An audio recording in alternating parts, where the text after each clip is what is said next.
हम लोग श्लोक पढ़ते हैं, शायद 33वें से रह गया था ना, 32वां तक हो गया था।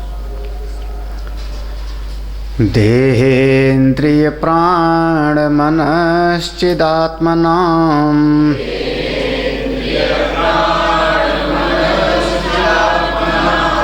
संघातजस्रं परिवर्तते धियः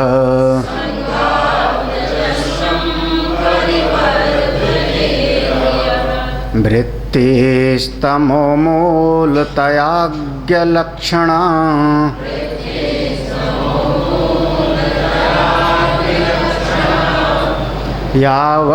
यावद्भवेत् तावदसौ भवोद्भवः।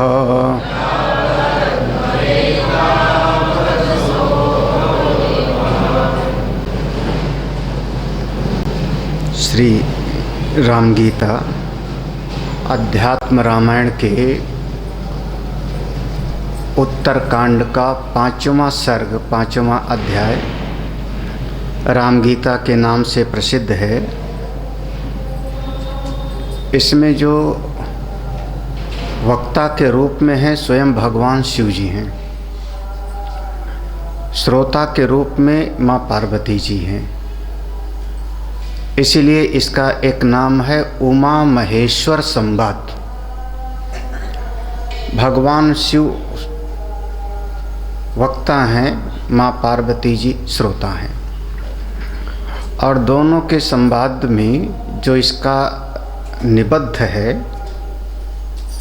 तो पहले श्लोक से लेकर 7वें श्लोक तक तो अधिकारी का वर्णन है। लक्ष्मण जी के मन का, उनके स्वभाव का, जिस समय उनके मन में माँ भगवती के परित्याग के बाद थोड़ा बेचैनी थी, भगवान के पास बैठ कर के सत्संग सुनते हैं, सत्संग से उनका मन थोड़ा शांत होता है। तो पहले श्लोक से 7 श्लोक तक भूमिका है, अधिकारी का वर्णन है, इस ज्ञान का पात्र कैसा होना चाहिए, क्योंकि जीवन में वीर से वीर हो। स्वयं शेष भगवान के स्वरूप हैं, कोई साधारण नहीं है। बहुत सारी धन संपत्ति वाला भी होवे, वीर भी होवे, यश सम्मान भी होवे, लेकिन इस सृष्टि में कब परिस्थिति प्रतिकूल हो जाएगी कुछ कहा नहीं जा सकता। एक क्षण में इस जगत में परिस्थितियां बदल जाती हैं। एक दिन धर्मराज युधिष्ठिर, द्रौपदी दोनों राज्य पर सिंहासन पर बैठ के उनका मूर्धाभिषेक हुआ। मूर्धाभिषेक राजसूय यज्ञ किया उन्होंने। देश देशांतर के चक्रवर्ती सम्राटों ने उनको कर दिया, और वही धर्मराज युधिष्ठिर 5 भाई के साथ एक दिन वनवास में जाना पड़ता है। एक दिन साम्राज्य था तो एक दिन वनवासी। जिन द्रौपदी का कोई दर्शन नहीं कर पाता था, महासाम्राज्ञी कही गई, उनको भरी सभा में अपमानित होना पड़ा। महाराजा नल बहुत विद्वान, यहाँ तक कि शर्त लगी थी शनिश्चर के साथ में, इनको कोई भटका सकता है क्या, इनको धर्म से डिगा सकता है क्या। इतने धर्मात्मा, और एक दिन राजा नल को ऐसी स्थिति पैदा हो गई कि अपनी पत्नी के पहने हुए साड़ी को अपनी तलवार से आधा काट करके और चुपके से भागना पड़ा। परिस्थिति कब बदल जाती है कोई भरोसा नहीं है। आज अगर परिस्थिति बहुत अच्छी है तो भगवान को धन्यवाद, परमेश्वर की बड़ी कृपा है, लेकिन अभिमान में फूलो मत कि सब मैंने प्राप्त कर लिया। कैसा लगता होगा। दूल्हा बन के गए थे ना, जाकर के विवाह करूंगा, पत्नी आवेगी, जीवन में सुख होगा, हाँ, और देवकी जैसी पत्नी मिलेगी। जहाँ पर उनका स्वागत किया गया होगा, वहाँ पर विवाह हुआ, सब कुछ हुआ। कोई ये थोड़े सोचा था कि कारागृह में हमको जाना पड़ेगा। विवाह के उपरांत ही उनको कारागृह में जाना पड़ता है और सालों साल तक। शास्त्र का जो अयोध्या की घटना तो प्रसिद्ध ही है, इसलिए बिल्कुल इस बात पर दृढ़ रहो कि जीवन में परिस्थिति कब बदल जाएगी कोई भरोसा नहीं, तो उसके लिए भी हमको तैयारी होनी ही चाहिए। इस बात पर मैं कई बार कहता हूँ, जरूरी नहीं है कि मेरे बच्चे को पोलियो होगा। लाखों बच्चे पैदा हो रहे हैं, ये जरूरी थोड़े है कि मेरा बच्चा भी लंगड़ा हो जाएगा, मेरे बच्चे को भी पोलियो होगा, मेरे बच्चे को भी बीमारी हो जाएगी, कोई ज़रूरी थोड़े है। उसके बावजूद भी हम टीका सब लगवाते हैं। पैदा होते ही बच्चे को BCG का टीका, अमुक टीका, अमुक टीका, अमुक टीका क्यों लगवा रहे हो आप? ये ज़रूरी नहीं है कि बच्चा पैदा होते ही उसको पीलिया हो जाएगा या निमोनिया हो जाएगा या मर, स्वस्थ भी हो सकता है, लेकिन उसकी सुरक्षा का इंतज़ाम हम पहले करते हैं। ठीक है ना, समझना। हाँ, तो वैसे अगर कोई कहे कि नहीं आज मेरे जीवन में सब अनुकूल है, सब बढ़िया है, बिल्कुल ठीक ठाक है, तो हमेशा ऐसा रहेगा, इस गर्व में मत रहो। कभी उसकी भी तैयारी करनी चाहिए, साधना भजन, कि कभी परिस्थिति प्रतिकूल होगी तब हमारे कौन काम आवेगा, तब काम कौन आवेगा। कैसा लगता होगा कि दशरथ जी के मित्र हैं जटायु। किसी समय पर जब दशरथ जी गिर रहे थे, देवताओं की सहायता करने के लिए गए थे, उनका रथ जल गया और गिर रहे थे, मर जाते। जटायु ने उनको अपनी पंख पर रख लिया और पंख पर ला करके अयोध्या के बगल में एक बगीचे में उतार दिया दशरथ जी को। दशरथ जी ने कहा, आपने मेरी प्राण रक्षा की है, आप मेरे मित्र हो, चलिए महल में। जटायु ने कहा, नहीं, मेरा महल में जाना अशुभ माना जाता है, किसी के छत पर बैठ जाऊं तो लोग कहेंगे अपशकुन हो गया। आप मेरे मित्र हो लेकिन मैं जाऊंगा नहीं। उस समय की मित्रता, ना जाने कब की मित्रता, कितने सालों पुरानी मित्रता, और काम कब आती है? जब सीता जी का अपहरण होता है। इसलिए थोड़ा अपने मन को इस ज्ञान से सुरक्षित करो। ये ज्ञान एक कवच है, ब्रह्म विद्या आत्मज्ञान एक कवच है जो आपको ढाल प्रदान करती है। सामने से कोई परिस्थितियों का वार आएगा तो आप झेल सकते हो आसानी से, नहीं तो टूट जाओगे, बिखर जाओगे। लक्ष्मण जी के जीवन में परिस्थिति तो वही ना, हमने पहले दिन विचार किया, सीता जी को त्याग करके आओ। सारी घटना के साक्षी तो लक्ष्मण जी हैं वन वन में। उस घटना से उनके मन को स्थिति बेचैनी हुई और उसके बाद प्रसंग शुरू हुआ। तो पहले श्लोक से 7वें श्लोक तक साधक की मना स्थिति का वर्णन है। आपका मन कैसा होना चाहिए। 8वें श्लोक से 18वें तक लगभग 12 श्लोकों में 12 श्लोकों में वर्णन है आपका जो घोर विश्वास है कर्म पर। थोड़ा उस पर एक बार विचार तो कर लो, एक बार चिंतन तो कर लो। क्या कर्म से आपको उस परम तत्व की प्राप्ति हो सकती है? क्या कर्म करने से आपको नित्य शांति मिल सकती है? अगर कर्म करने से नित्य सुख, नित्य शांति, आनंद मिल सकती होती तो लाखों लाख लोग कर्म ही कर रहे हैं, सब सुखी होते। जगत में दिखाई तो नहीं पड़ रहा है। जब से पैदा होते हैं कर्म ही करते रहते हैं, कर्म करते रहते हैं और दुखी रहते हैं। तो एक बार गहराई से अवलोकन तो करो, आखिर कर्म की स्थिति क्या है। कर्म की हो ही स्वरूप ही चीन। कर्म से आपको वस्तु मिल सकती है, कर्म से इस जगत में यश प्रतिष्ठा मिल सकता है, कर्म से आपको घर परिवार मिल सकता है, और कर्म से आपको स्वर्गलोक की प्राप्ति हो सकती है। यहाँ तक हम कोई मना थोड़े करेंगे।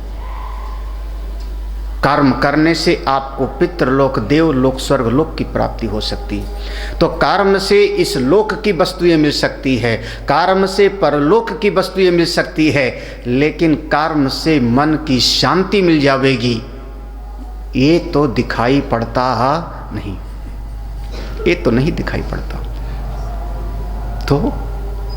तो फिर क्या करें? तो फिर विचार करो, चिंतन करो। 19वें श्लोक से लेकर के 23वें श्लोक तक अगर कोई कर्म को छोड़ करके और भगवत प्राप्ति के मार्ग पर चलता है तो उसमें कोई दोष नहीं है, इसका निरूपण है। गलत मत समझना, बिल्कुल ध्यान से। अगर कर्म को छोड़ करके और कहीं दूसरी जगह चला गया तो हम उसको कहेंगे उसने अपने कर्तव्य से पलायन किया, उसको हम कहेंगे पलायनवादी। लेकिन कर्म को छोड़ करके भगवत प्राप्ति के मार्ग पर निकल गया तो हम कहेंगे उसका ऊर्ध्वगमन हुआ, विकास हुआ। जैसे नीचे की सीढ़ी को छोड़ करके आप ऊपर की सीढ़ी को पकड़ते हो, एक स्कूल को छोड़ करके आप उससे बढ़िया वाली स्कूल में भर्ती करा दिया बच्चे को, पलायनवादी नहीं हुआ। छोटे स्कूल से आपने बच्चे को बड़े स्कूल में डाला, पलायनवादी हुआ क्या? क्योंकि ऊर्ध्व में गए ना, विकास किया। आजकल किसी को 25 लाख का पैकेज मिलता है, कंपनी देती है, किसी ने 30 लाख का दिया तो उसको स्विच करके छोड़ के नई कंपनी में चला गया, पलायनवादी है क्या? भले इस कंपनी वाले कहें देखो छोड़ के चला गया, हाँ, एहसान फरामोश से, अरे तुम ज़्यादा पैसा नहीं दे रहे तो हम वहाँ चले गए, तुमसे बढ़िया कंपनी वाले में चले गए। इसको कहते हैं ऊर्ध्वगमन, उत्तरोत्तर विकास के मार्ग पर चलो। तो अगर कोई इस संसार के परिवार के कर्तव्य को छोड़ करके और इधर उधर चला गया अधः गति में तो उसको पलायनवादी कहेंगे। लेकिन इस जगत को छोड़ करके और परमात्मा की तरफ चलता है तो उसको पलायनवादी नहीं कहते, बल्कि उसको कहते हैं उसकी बुद्धि का विकास हो रहा है, वो जिज्ञासु हो रहा है, मुमुक्षु हो रहा है। थोड़ा कभी भगवान राम के जीवन को समझ लेना। अगर भगवान राम एक वचन न मानते तो, एक वचन न मानते, पिताजी की मृत्यु ना होती, तीनों माताएं विधवा ना होती, भरत जी को 14 साल तक तपस्या ना करना पड़ता, कैसा लगता है? आजकल किसी को कह दो ना, अरे बहुत मुश्किल है, तो एक वचन के कारण ही तो आज भगवान का नाम अमर है। वो मेरे आराध्य हैं, वो मेरे इष्ट देव हैं। क्यों? क्योंकि उन्होंने वैसा किया। माँ की सेवा वो भी कर सकते थे, पिता की सेवा वो भी कर सकते थे, महल में रहते, चरण दबाते, उनकी मृत्यु ना होती महाराजा दशरथ की, एक वचन ही तो छोड़ना था। श्रेष्ठ को पकड़ने के लिए निकृष्ट का त्याग किया जाए, कोई दोष नहीं है। ये 19वें श्लोक से 23वें श्लोक तक 5 श्लोकों में इसका वर्णन है। कोई प्रत्यवाय नाम का पाप नहीं पढ़ा है अभी आप लोगों को ने। इसका मतलब हुआ कि जिस स्थिति में आप हो, अगर भगवत प्राप्ति के मार्ग पर चलते हो तो कोई दोष नहीं, छोड़ो इसको, आगे बढ़ो इस सीढ़ी को। और सभी संतों लोगों का जीवन प्रमाण है, सभी संतों का जीवन प्रमाण है। भगवान शंकराचार्य जी अकेले पुत्र थे ना, पिताजी भी नहीं थे, पिताजी का तो बचपन में ही देहांत हो गया था। अकेले पुत्र हैं। माँ आर्यम्बा क्यों छोड़ के निकले? पाप लगा क्या उनको? माता पिता माँ की सेवा करनी चाहिए थी।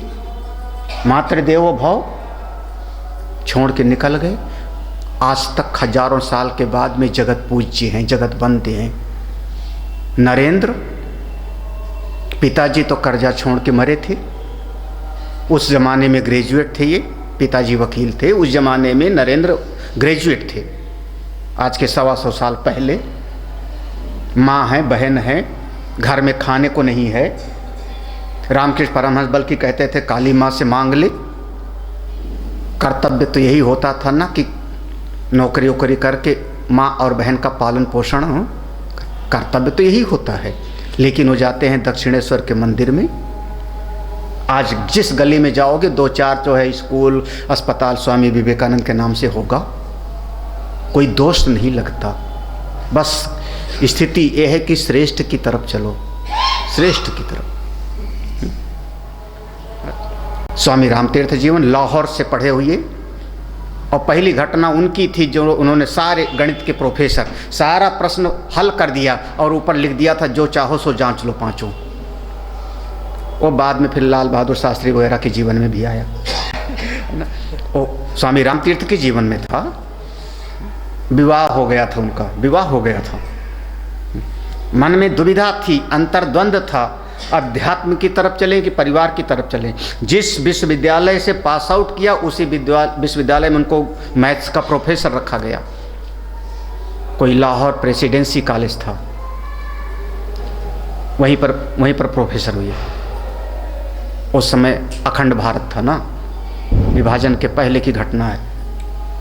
तो किसी दिन सड़क पर वो कमरे से निकल के पढ़ाने जा रहे थे, सड़क पर अंतर्द्वंद में थे बहुत दिनों तक। और एक सड़क रास्ता साफ करने वाली झाड़ू वाली आई और बीच में खड़े थे। बीच में खड़े होकर सोच रहे थे ये करूं कि ये करूं, इधर जाऊं कि इधर जाऊं, इधर भी जिम्मेदारी है उधर भी है, ये करूं कि ये करूं। तो वो झाड़ू लगाते लगाते उसने कहा एक तरफ हो जाओ ना महाराज, एक तरफ हो जा। इन्होंने कहा ये बहुत बढ़िया उपदेश है, एक तरफ हो जाओ, एक तरफ हो जाओ। और उसके बाद ही उन्होंने निश्चय किया कि हम जा रहे हैं हिमालय की तरफ, उत्तर भारत में जहाँ सिद्ध महापुरुष लोग रहते हैं। उन्होंने छोड़ा नहीं था पत्नी को, नौकरी छोड़ने की मन में ठाना। उससे कहा चल, तो उसने कहा ठीक है चलते हैं। स्वामी रामतीर्थ की दृष्टि, जब झोला वोला ढेर सारा बटोर लिया उसने, तो स्वामी रामतीर्थ ने कहा ये क्या है? उसने कहा अरे कुछ पूड़ी है, सब्जी है, लड्डू है, उधर चलेंगे तो वहाँ खाने होने को तो है व्यवस्था। तो उनका अरे तुझको अपने ऊपर विश्वास है ना कि व्यवस्था तू कर लेती है ना। अभी इसका मतलब भगवान पर पूरी तरह से विश्वास नहीं है कि जहाँ भी जाएंगे वो मेरे साथ है। अभी तू कर लेती है तो तू घर ही पे रख, फिर मैं उसको जाने दे, तू कर लेगी अपना। और उसके बाद निकल के चले जाते हैं। क्या पलायनवादी है? श्रेष्ठ की तरफ, निकृष्ट को छोड़ के श्रेष्ठ की तरफ अगर कोई चलता है तो आदरणीय होता है, सम्माननीय होता है, जगत पूज्य होता है। ये 5 श्लोकों में समझाया है। वो हम लोगों ने पढ़ा है इसलिए बता रहा हूँ। हाँ? आप लोग समझ रहे होंगे ना, सिंघावलोकन है ना ये। हाँ? इसको सिंघावलोकन कहते हैं। जैसे शेर चलता रहता है, चलते चलते थोड़ा रुक जाता है और एक बार चारों तरफ देखता है। समरी है, उपसंहार है इस प्रसंग का। 5 श्लोकों में ये समझाया, धीरे धीरे ऊपर की तरफ उठो, ऊपर की तरफ उठो। अरे जीव हो, मनुष्य हो, जहां पर पैदा हुए वहीं मर जाओ, थोड़े जाना है।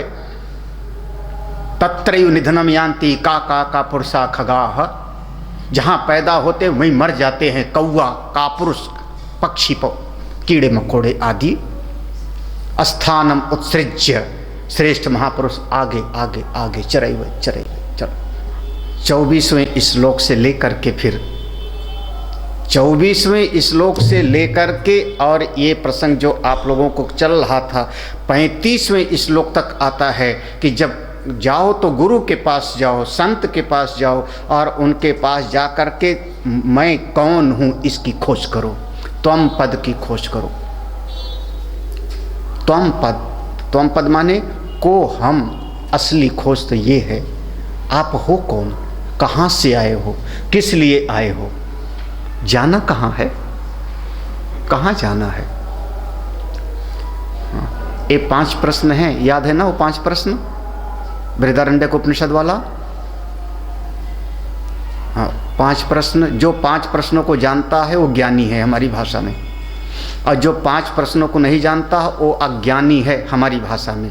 भले वो इतिहास, भूगोल, मैथ, साइंस सब पढ़ लिया हो, सब पढ़ लिया हो, हमारी भाषा में जो 5 चीज़ों को जानता है वो ज्ञानी, और जो 5 चीज़ों को नहीं जानता वो हो अज्ञानी।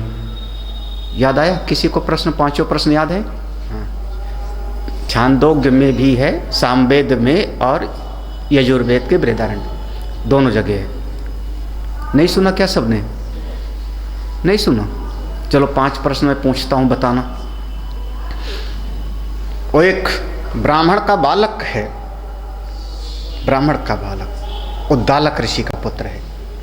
वो एक राजा के पास पहुंच गया, राजा के पास पहुंचा, राजपुत्र उनके पास गया, मैं आपको कुछ शिक्षा देने आया हूँ, मैं ब्राह्मण का पुत्र हूँ, ज्ञान पा के आया हूँ, आपको शिक्षा देने के लिए आया हूँ। राजा ने कहा प्रणाम, लेकिन आप ये तो बताइए कि आप अपने गुरुदेव से पूरी तरह से शिक्षित होके आए हो, पूरा ज्ञान प्राप्त करके आए हो? उसने कहा हाँ हाँ बिल्कुल, सब विद्या प्राप्त करके आया हूँ, मेरे पिता ही मेरे गुरुदेव।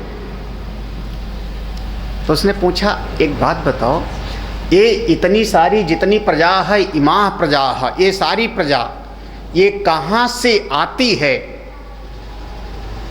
उस जगह को तुम जानते हो? सारी प्रजा कहाँ से आती? प्रजा माने सारे प्राणी, ये सारे जीव प्राणी कहाँ से आते हैं, उसको जानते हो तुम?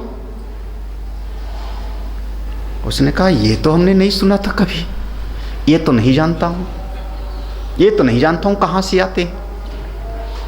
तो मेरा दूसरा प्रश्न है कि जितने सारे प्राणी हैं, ये सारे प्राणी इस शरीर को छोड़ के कहाँ पर जाते हैं, उसको जानते हो? उसने कहा नहीं, ये भी नहीं जानता हूँ, ये भी नहीं जानता हूँ। अरे तो तीसरी बात बता दो, ये तो शायद जानते होंगे। तीसरा प्रश्न पूछा उसने, रोज लाखों लाख आदमी मरते हैं, हजारों हजार लाखों लाख कीड़े मकोड़े मर रहे हैं, प्रतिक्षण मर रहे हैं, इतने लोग मर मर के जा रहे हैं, तो जहां भी जाते होंगे वो जगह भर क्यों नहीं जाती? उसने कहा ये भी हमको पता नहीं, ये भी पता नहीं। 3 प्रश्न हो गए। चौथा प्रश्न पूछा उसने, अरे हमने कहीं ये सुना है कि जो ये जीव जाता है तो 2 मार्ग हो जाता है आगे, अच्छे लोग इस मार्ग से जाते हैं प्रकाश के, बुरे लोग जो है अंधकार के मार्ग से जाते हैं, उसको कहा धूम्र मार्ग और अर्ची मार्ग, उत्तरायण और दक्षिणायन, ये 2 मार्ग से जाते हैं जीव। तो ये शरीर से मरने का तरीका तो सबका एक ही जैसा है, चाहे पापी होवे चाहे पुण्यात्मा होवे। इस शरीर से जो प्राण का उत्क्रमण है, प्राण इस शरीर को छोड़ के जो निकलते हैं, तो सबका एक बराबर है, ज्ञानी भी और अज्ञानी भी। तो ये जो ज्ञानी और अज्ञानी दोनों निकलते, धर्मात्मा और पापी दोनों तो मरेंगे तो एक ही जैसे। तो जब मरते एक जैसे हैं तो कहाँ से इनका रास्ता अलग अलग होता है? क्या वो चौराहा कहाँ से अलग अलग? क्योंकि मरते सब एक जैसे हैं, जीव उसका निकलता सब एक जैसे है। तो किस पॉइंट से आप निर्णय करोगे कि इधर जावेगा कि इधर जावेगा? कहाँ पर है उसका दोराहा? अच्छा चौराहा नहीं, दोराहा कहाँ से? उसने कहा नहीं जानता हूँ, ये भी नहीं जानता। कितने हो गए प्रश्न? 5वां है। जो ये 5 को जान लेगा वही कहना ज्ञानी हूँ, पढ़ा लिखा हूँ।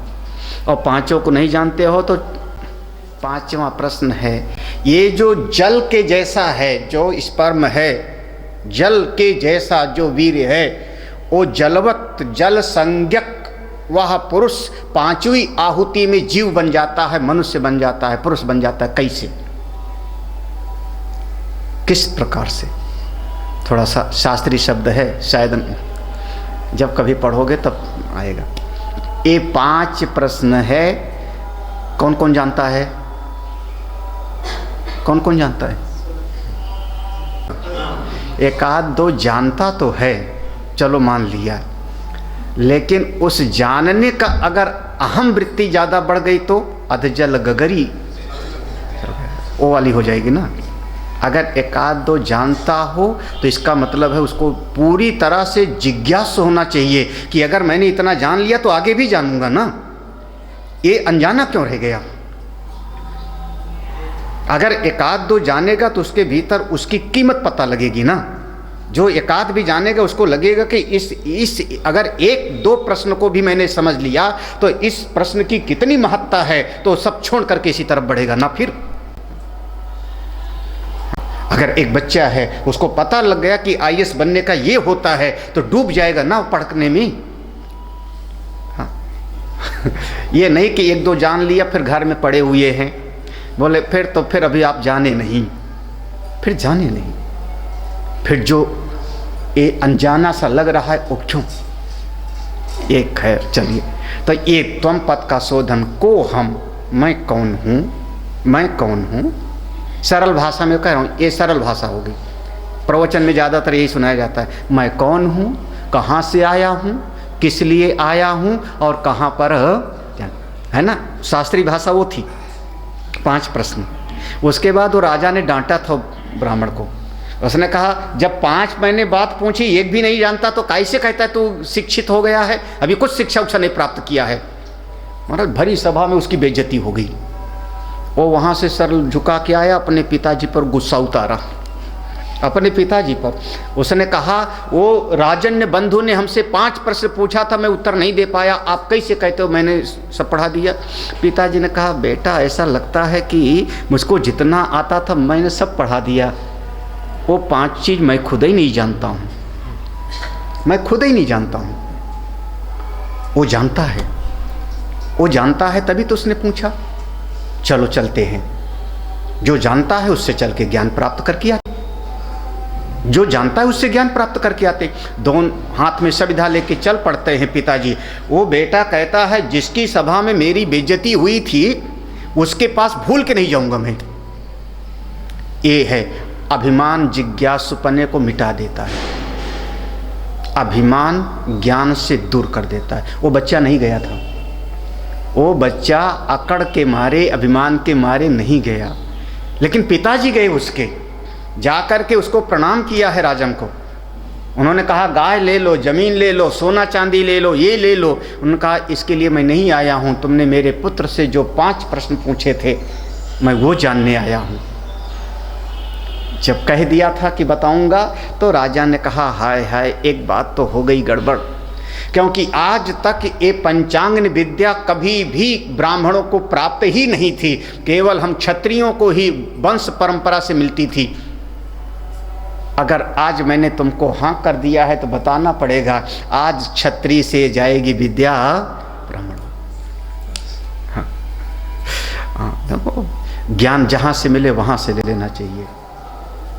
एक वेद में है, सामवेद में और यजुर्वेद दोनों जगह पर है, छांदोग्य उपनिषद और बृहदारण्यक में, और गंभीरतम ये विषय है। विद्वत समाज इस पर चिंतन करता है। ज्ञान के लिए चलना पड़ता है, अहंकार को छोड़ो। चलो मैं कौन हूँ खोजो, उसकी खोज करो। कहाँ तक है? 35वें श्लोक तक, ठीक है। 35वें श्लोक के बाद में 36वें श्लोक से आपको एक क्रम ही बता देते हैं। 36वें श्लोक से 44वें श्लोक तक, 44वें श्लोक तक वह ईश्वर तत्व और ईश्वर के साथ एकत्व का चिंतन है। वह तत्व, तद माने वो कौन है जिसको मैं भगवान कहता हूँ। अगर भगवान को समझना है तो यहाँ पर समझना, भगवान स्वयं अपनी भगवत्ता का वर्णन कर रहे हैं। जैसे गीता जी में भगवान ने अपने स्वरूप का वर्णन किया। ईश्वर माने क्या और ईश्वर का जीव के साथ नाता क्या, ये दोनों को समझना हो तो 36वें से 44वें तक, और 45वें श्लोक से फिर अब उस भगवत प्राप्ति का साधन क्या है 52वें श्लोक तक। 52 तक। भगवत प्राप्ति का उपाय क्या है, साधन क्या है। और फिर 53वें से एवं सदा अभ्यस्ता, 53वें श्लोक से फिर 58 तक फल है। जो इसको प्राप्त कर लेगा, इस ज्ञान को, उसको फल क्या मिलेगा। और 59, 60, 61, 62 4 श्लोकों में फल श्रुति है इस राम गीता की, फल श्रुति। हो गया ना राम गीता पूरा। क्या श्लोक पढ़ना है क्या? चलो फिर 3 श्लोक पढ़ ही लो। अब आपका मन है तो 3 श्लोक पढ़ लो, वहाँ से प्रसंग बदल जाएगा। 35वें तक ना, अहम पद का शोधन है, तत्त्वम पद का। फिर से पढ़ लेते। देहेन्द्रिय प्राण मनश्चिदात्मनां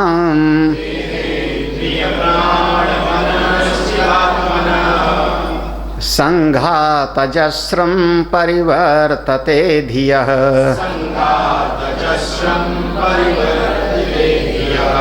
वृत्तिस्तमो मूलतयाज्ञलक्षणा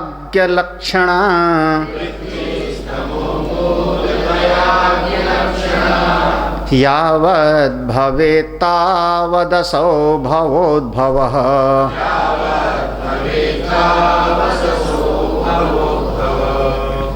आपके भीतर 4 चीजें हैं जिनको हम कहते हैं अंतःकरण चतुष्टय, ठीक है ना, अंतःकरण चतुष्टय। कभी कभी हम चारों को एक साथ ही बोलना होता है तो हम कहते हैं बुद्धि की वृत्ति।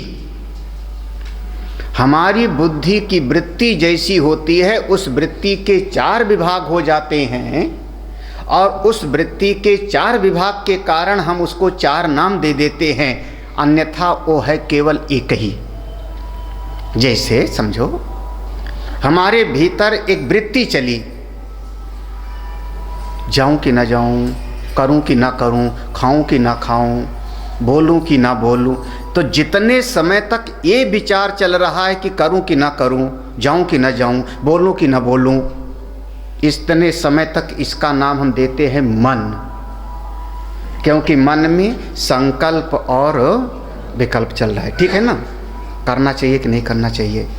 हाँ, कुछ बोलने के पहले लिखा हुआ है कि कुछ बोलने के पहले सोचो, विचार करो, उसके बाद वाणी को आप, क्योंकि वाणी के 4 भाग होते हैं, परा, पश्यंती, मध्यमा और वैखरी। तो वैखरी वाणी पहले नहीं बोलनी चाहिए। ये नहीं कि जो मैंने, अब जब तक आप सोचते हो कि मैं बोलूं कि ना बोलूं, करूं कि ना करूं, इस वृत्ति का नाम है मन। जिस समय आपने तय कर लिया कि नहीं ऐसा बोलूंगा ही, अब मैं ऐसा करूंगा ही, नहीं मैं तो अयोध्या जाऊंगा ही जाऊंगा, तय कर लिया, इस वृत्ति का नाम है बुद्धि। बुद्धि तय कर लेते हैं, कुछ भी हो जाए, मैं इलाहाबाद जाऊंगा, प्रयाग जाऊंगा, ठाकुर जी का दर्शन करूंगा, वृंदावन जाऊंगा, साधना भजन करूंगा। जब आप अपने भीतर तय करते, निश्चय करते हैं, पक्का करते हैं, इसका नाम हुआ बुद्धि। बुद्धि हाँ। जब दुविधा में रहते हो तो मन, वृत्ति के ही 4 पार्ट हैं, विचार के ही 4 पार्ट हैं, विचार के ही। दुविधा में रहे मन, पक्का कर लिया तो बुद्धि। और जब आपकी वृत्ति पुरानी बातों को याद करने लगती है, एक दिन उसने ऐसा बोला था, एक दिन उसने ऐसा किया था, तो आपकी वृत्ति में पुरानी बातें आई ना, तो अब आपने जब पुरानी बातों को याद करना शुरू किया तो इसका नाम है चित्त। चित्त स्टोर रूम है, सारी यादाश्त जहाँ पर संग्रहित हैं। बड़ा खतरनाक है, आप लोगों को खबर भी नहीं उसका। सारा न जाने कितने जन्मों के वहाँ पर संस्कार संग्रहित हैं। आप इसको कंप्यूटर से समझ सकते हो। मोबाइल में मेमोरी कार्ड है, मोबाइल बदल दिया, मोबाइल तोड़ दिया, उसमें से उसकी हार्ड डिस्क निकाली और वहाँ से ला करके, समझ रहे हैं ना। तो केवल उसका स्क्रीन बदला, कीबोर्ड बदला, प्रोसेसर बदल दिया, लेकिन सबका सब उसमें से आ गया। इसको कहते हैं चित्त, ठीक है। और जब कभी आपने कहा अरे मैं कोई कम थोड़ी हूँ, अरे याद हो गई, हमारी कोई कदर ही नहीं, हाँ, सारी जिंदगी इतना करता रहे तो समथिंग आई है, इसका नाम क्या हुआ?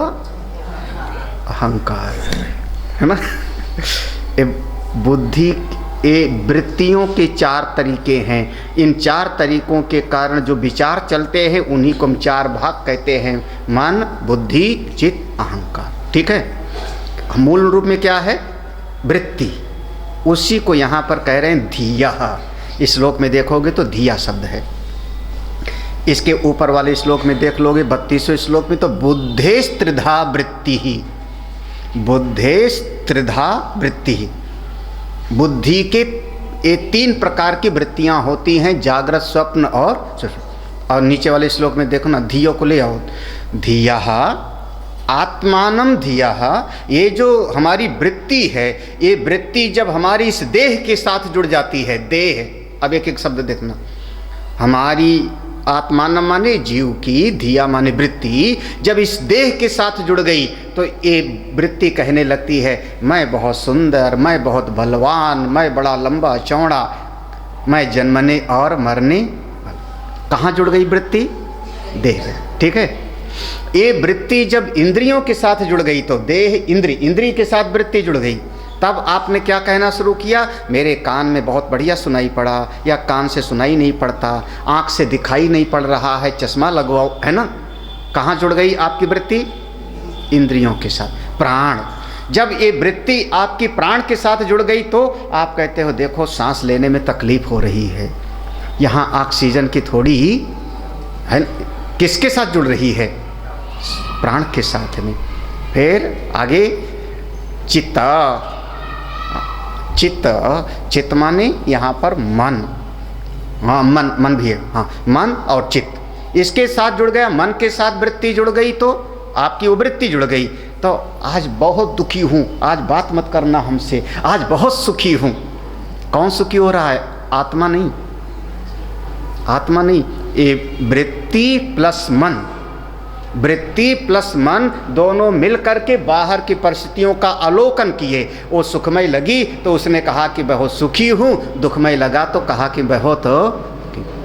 ये सब संघात अजस्रम परिवर्तती, ये सब संघात के अनुसार बदलती रहती। आपकी जो वृत्ति है कभी शरीर से जुड़ी, कभी प्राण से जुड़ी, कभी मन से जुड़ी, कभी चित्त से जुड़ी, और ये डामाडोल। जब ये वृत्ति जिससे जुड़ जाती है वैसे व्यवहार आप करने लगते। कितना आसान सा है। अच्छा, जिस समय हम कार चलाने लगे कौन हो गए? कार चलाने लगे ड्राइवर हो गए। जिस समय हम खाना बनाने लगे कौन हो गए? रसोइया, है ना। अब समझ लो क्या क्या हो गए। आप सफाई भी करते हो। अब अपने आप समझना, आप लगातार दिन भर में 50 बार अपना रोल अदा कर रहे हो ना, बदल रहे हो ना। दफ्तर में चले गए, बस ये जगत का स्वभाव समझो, तो वृत्ति बदल रही रोज ना, प्रतिक्षण बदल रही ना। आप यहाँ से चल पड़े लखनऊ की तरफ तो क्या हो गए? यात्री हो गए। जैसी जैसी वृत्ति बदलती रहती है आप अपने आप को कहने लगते हो मैं ये हूँ, मैं ये हूँ, मैं हूँ। अरे भैया, जब दिन भर में 50 भूमिका आपने अदा किया, इसका मतलब 50 झूठ हैं, सत्य कोई ही और है। ये तो मोटी सी बात है ना। सवेरे मैंने खाना बनाया, दोपहर में नौकरी किया, शाम को गाड़ी चलाई, शाम को 10 लोगों के साथ हमने पार्टी किया, तमाम तरह का काम किया, हमने किया ना। तो एक समय पर हम सुखी, एक समय पर दुखी। इसका मतलब कि इस सुखी दुखी दोनों से मैं बिल्कुल हेलो। एक बहुत बढ़िया दृष्टांत दिया, इस शास्त्र में दृष्टांत दिया। एक कोई व्यक्ति अब सवेरे गया किसी के घर में मेहमान बन करके, किसी रिश्तेदार के घर पे। वहाँ पर किसी बच्चे का जन्मदिन मनाया जा रहा है। वहाँ जा कर के उसको भी वैसे व्यवहार करना पड़ा। बच्चे को उसने आशीर्वाद दिया, गिफ्ट दिया, तेरा जन्मदिन मंगलमय हो गए। तब तक फ़ोन आया, सूचना आई कि किसी पड़ोस में कहीं पर किसी की मृत्यु हो गई है। अब वहाँ पर उसको जाना पड़ा। तो वहाँ जाना पड़ा तो उसने चेहरा लटका करके, कोई बात नहीं, भगवान शक्ति दें, सब लोग सहो, इस सृष्टि में तो आना जाना। आप भी चेहरा लटका के वहाँ बैठ गए। हाँ, शाम को पता लगा किसी अपने परिवार के वहाँ पर सास बहू की लड़ाई हो गई, वहाँ चले गए समझौता कराने लगे। आप रात में जब लौट के घर पे आए और जब चारपाई पर लेटे तो खुद से पूछो कि सवेरे आप वहाँ गए थे तो मुस्कुरा के बच्चे को आशीर्वाद दिया जन्मदिन, दोपहर में गए तो रोए थे, शाम को गए थे वहाँ पर तो झगड़ा का समझौता किया था। असल में आप कौन हैं? आप कौन हो? आप सवेरे वाले सुखी हो, दोपहर वाले दुखी हो, या शाम वाले बिचौलिया हो, तटस्थ हो? कौन हो आप? तो आप महाराज शाम को जैसे घर लौट के आओगे ना, कहोगे चलो दिन भर की बला टली, लाओ जरा सा चाय पी लो। हाँ, मतलब वहाँ सुखी होने का आपने भूमिका निभाई, एक रोल अदा किया। दोपहर में दुखी होने की भूमिका निभाई, शाम को तटस्थ बिचौलिया होने का आपने भूमिका निभाई। असल में तीनों आप नहीं थे, तीनों से अलग कोई और आप थे, साक्षी दृष्टा, जो न सुखी होता है और न जो ऐसा समझ लेवे, जो इस तरीके से अपने आप वही हो। हाँ, वही हो। अब ये समझना हो विस्तार में तो गुरुदेव वशिष्ठ जी ने भगवान राम को उपदेश दिया, योग वशिष्ठ महारामायण। विस्तार से समझना हो तो, थोड़े में समझना हो तो आप दिन भर में 10 व्यवहार करते हो तो 10 से आप अलग हो। वो कौन हो आप? कौन हो आप? उसको जानो। कम से कम इतना तो विश्वास रखना कि आप इस संसार के हिस्से नहीं हो, संसार के एक पार्ट पुर्जा नहीं हो। आप हो तो परमात्मा के, हो तो उन्हीं के, चाहे आत्मा की दृष्टि से चाहे जीव की दृष्टि से। शरीर होगा संसार का हिस्सा, 5 महाभूतों का शरीर होगा, मैं तो शरीर ही नहीं हूँ। वृत्तिस्तमो मूल अज्ञ लक्षणया, ये जो वृत्ति चल रही अज्ञान के कारण चल रही है। अज्ञान के कारण आप एक एक क्षण में वृत्ति बदलती है, सुखी दुखी होते रहते हो, सुखी दुखी होते रहते हो दिन भर। अरे कभी उसके साथ में जाओ जो बिल्कुल सबका साक्षी अपने स्वरूप में अपनी महिमा में रहता है। कैसे जानोगे? कभी संत के पास बैठ के ये अनुभव करो, ये जानो। कैसे? अगला श्लोक देखो, 2 श्लोक एक साथ है। नेति प्रमाणेन निराकृताखिलो,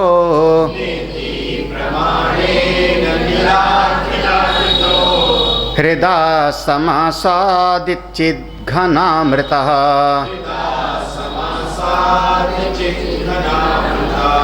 त्यजेदशेषं जगदातरसद्रसं,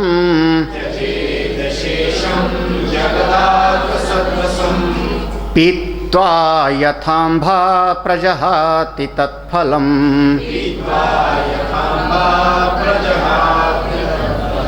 कदाचिदात्मानमृतो न जायते,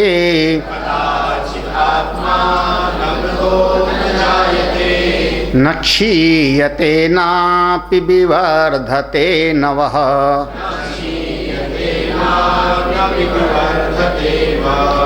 निरस्त सर्वातिशय सुखात्मकः,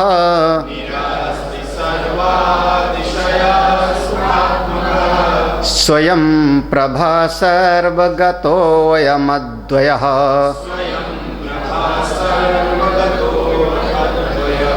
नेति प्रमाणेन, वेद ने उपदेश क्या दिया? नेति नेति।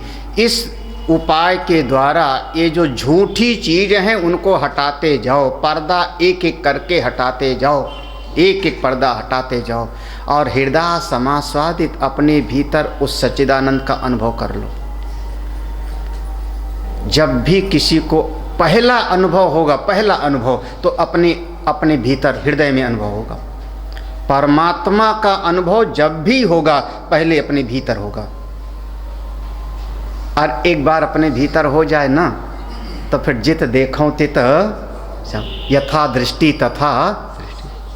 कैसे? अब दृष्टांत में ले आओ, सुतीक्ष्ण को, ध्रुव को, और भी तमाम पूरे के पूरे, न जाने कितना पूरा शास्त्रों में वर्णन है। अपने भीतर कैसे अनुभव होगा? त्यजेत अशेषम, त्यजेत अशेषम जगदात रसद रसम। ये संसार में जितनी चीज़ें हैं इसमें थोड़ा बहुत रस दिखाई पड़ता है, असली रस तो नारायण का है सब में। जब तक किसी के भीतर वो परमात्मा है ना, चेतन है ना, तभी तक उसको नमस्ते है, उसकी कीमत है तभी तक। हाँ, आप लोग भले कि चाहे जितना बड़ा गर्व करो कि नहीं मैं कुछ हूँ, ये शरीर की कीमत तब तक है जब तक भीतर चैतन्य आत्मा विराजमान। चेतनता एक दिन ना रहे, उसी परिवार के लोग कहते हैं बस फिर इनको अब ले जाओ। चलिए आगे पढ़ते हैं। त्यजेत अशेषम, यही था ना जहाँ कब तक कीमत है इस देह की, जब तक इसके भीतर वो परमात्मा की शक्ति है, चेतन है, उसको पाओ, चेतन को प्राप्त करो, शरीर को किनारे, ठीक है, अपना व्यवहार निभाता रहे। कैसे? जैसे नारियल के भीतर का जल पी लेते हो और बाहर का उसका खोखा छोड़, पीत्वा यथा अंभा, अंभा माने जल, जैसे जल पी लेते हो नारियल छोड़ देते। वो आपके भीतर जो चेतन है वो कैसा? कदाचित आत्मा नमृता न जायते, गीता के श्लोक याद करो, न जायते, हाँ यजुर्वेद में कठोपनिषद में यही है, न जायते म्रियते वा विपश्चित, गीता में कदाचित, पूरा देखो वेद में, गीता में और यहाँ पर वही श्लोक है, वही। ये जो आपकी आत्मा है ना कभी जन्म लेती है ना कभी मरती है। शरीर का जन्म होता है तो शरीर मरेगा, आप शरीर नहीं हो, आप तो आत्मा हो। जो आत्मा को जाने निर्भय हो जाता है। ना क्षीयते, आत्मा में कोई कमी भी नहीं होती। नापि विवर्धते, शरीर बढ़ता है, आत्मा नहीं बढ़ती उड़ती। बालक था शरीर, कमजोर था, बड़ा हो गया, शरीर बड़ा हुआ, आत्मा तो ज्यों का त्यों निर्लिप्त, हमेशा एक के जैसे। आत्मा में ना कोई क्षय, ना कोई बढ़ना, ना आत्मा की जन्म, ना आत्मा की मृत्यु। अगर आपने अपने आप को आत्मा समझ लिया तो इसी क्षण मुक्त हो जाओगे। हे लक्ष्मण, तुम वो आत्म स्वरूप हो, वो ब्रह्म स्वरूप हो। निरस्त सर्वातिशय, निरस्त सर्वातिशय माने ये जितना शरीर आदि पर्दा पड़ा है, उपाधियां, इनको किनारे करो। 5 कोष था, 3 शरीर था, 3 अवस्था, ये 3 प्रक्रिया बताई थी ना, 3 शरीर, 5 कोष और 3 अवस्थाएं, ये सबको किनारे करो। जब सबको किनारे करोगे तो भीतर कौन आएगा? सुखात्मक, आप आनंद स्वरूप हो। और भीतर, वो भीतर अपनी आत्मा को जानने के लिए कोई और लालटेन की जरूरत नहीं पड़ेगी। वो कैसा है भीतर वाला? स्वयं प्रभा। अभी स्वयं प्रभा से रामायण याद आ गई मुझको ना।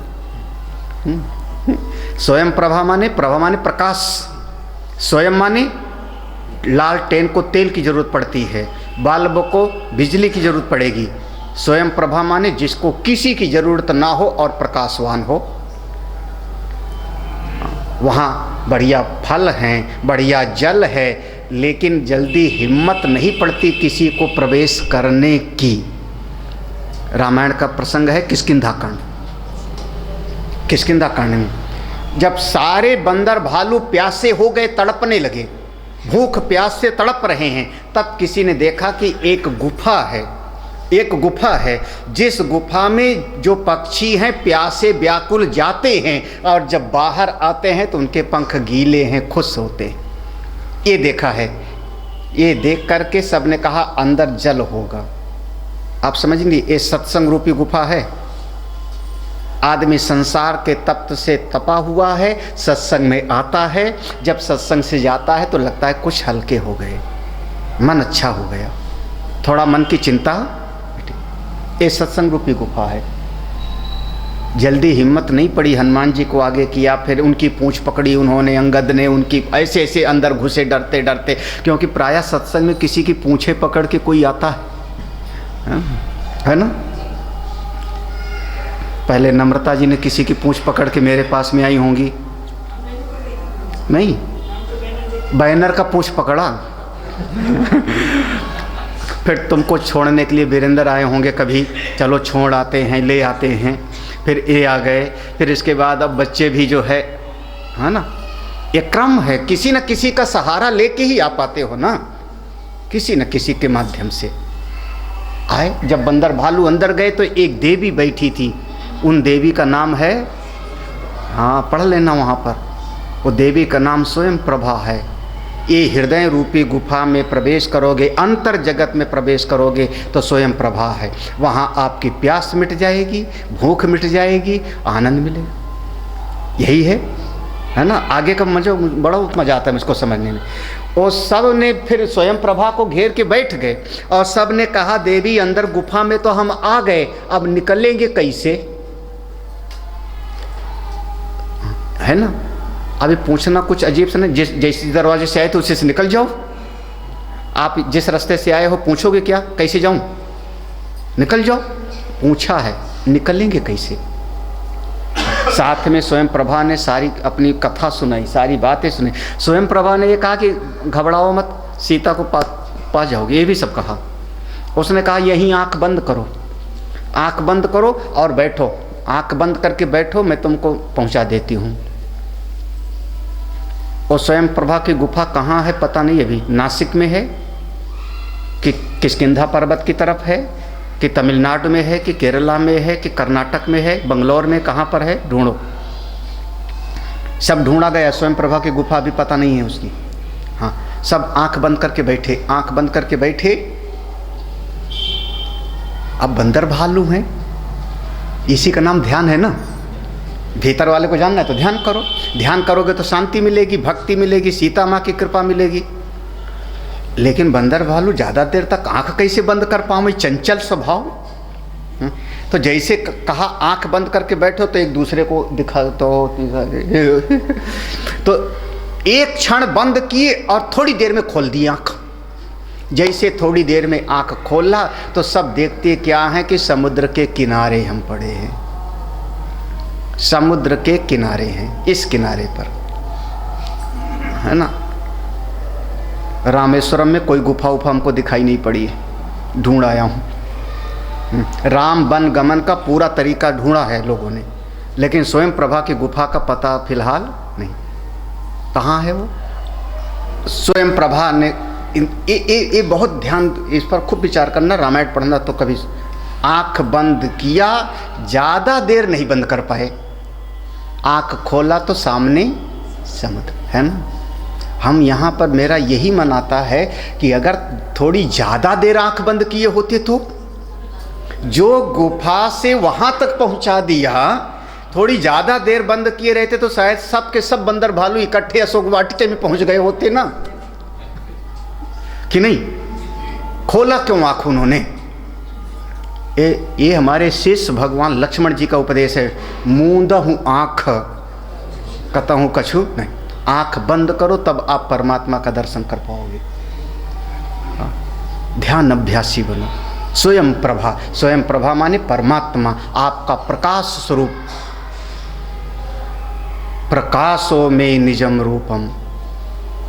अष्टावक्र महाराज कहेंगे मेरा अपना स्वरूप प्रकाशमय है, सर्वगतः सर्वव्यापक है, अयम अद्वयः।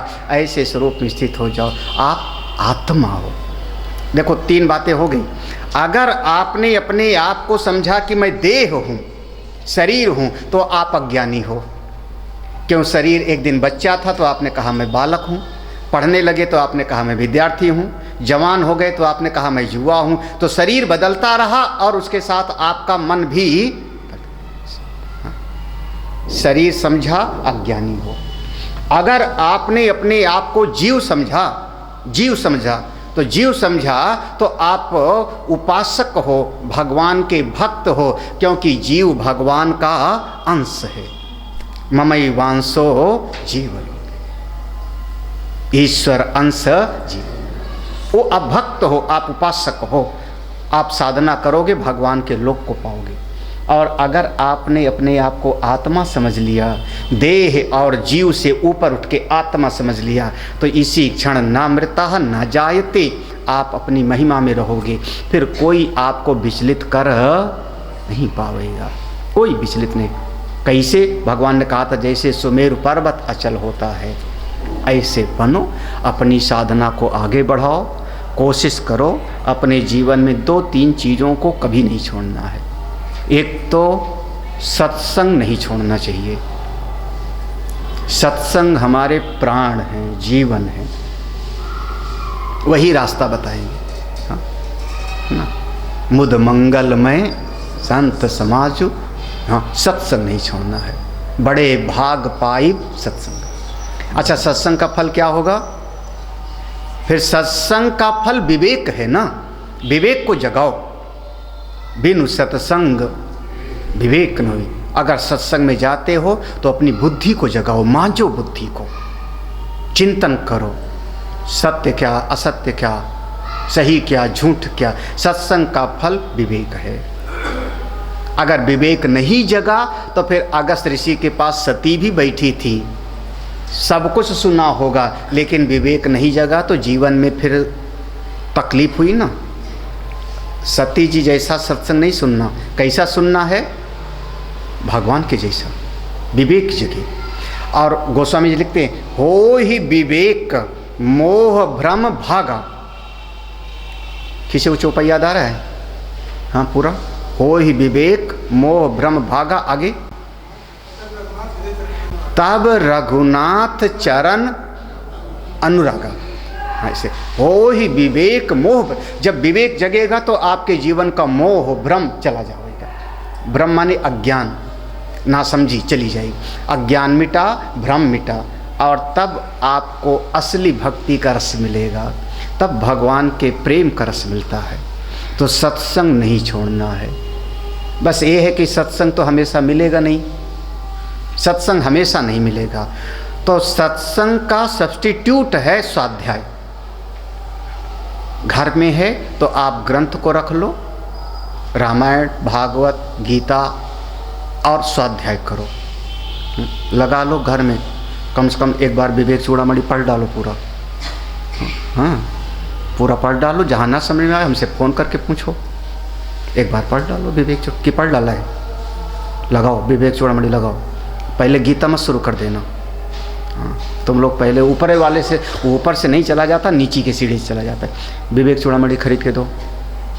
हाँ, है पूजा घर में, पूजा घर में। तो स्वाध्याय, स्वाध्याय सब्स्टिट्यूट है, प्रतिपूरक है। सत्संग नहीं मिलता तो स्वाध्याय। तो सत्संग, स्वाध्याय, और तीसरी चीज़ फिर उसके बाद आती है साधना। बिना सत्संग स्वाध्याय के साधना करोगे तो देखा देखी हो जाता है। फिर आपका विवेक जगेगा, अब साधना करो। वो साधना के क्रम में आपका दान भी है, त्याग भी है, पुण्य भी है, जप भी है, भगवान की स्तुति, सब कुछ साधना के अंतर्गत आ जाता है। जो करते हो आप, मंदिर की प्रदक्षिणा करते हो, अगर विवेक जगा है तो भी साधना होगी। विवेक जगा होगा तो। अब विवेक नहीं जगा होगा तो बहुत सारे ऐसा देखोगे, कहीं पर सत्संग, बड़ा सत्संग होता है तो वहाँ 50 दुकान वाले भी, बेचने वाले भी होते हैं। हाँ, वो भी सत्संग में बैठे हैं, लेकिन सत्संग में बैठ करके जो दुकान वाला बेच रहा है उसका कोई विवेक उवेक जगता नहीं। वो तो सोचता है हमारी 4 सीडी बिक जावे। तो सत्संग का फल विवेक जगे। विवेक जिससे जगता है, तीर्थ से, व्रत से, यज्ञ से, दान से, तप से, वो सब करते रहो। बाकी सब लोग समझदार हो, पुराने लोग हो। मेरा बीरेन जी को, नम्रता जी को, इनके बच्चों को आशीर्वाद है।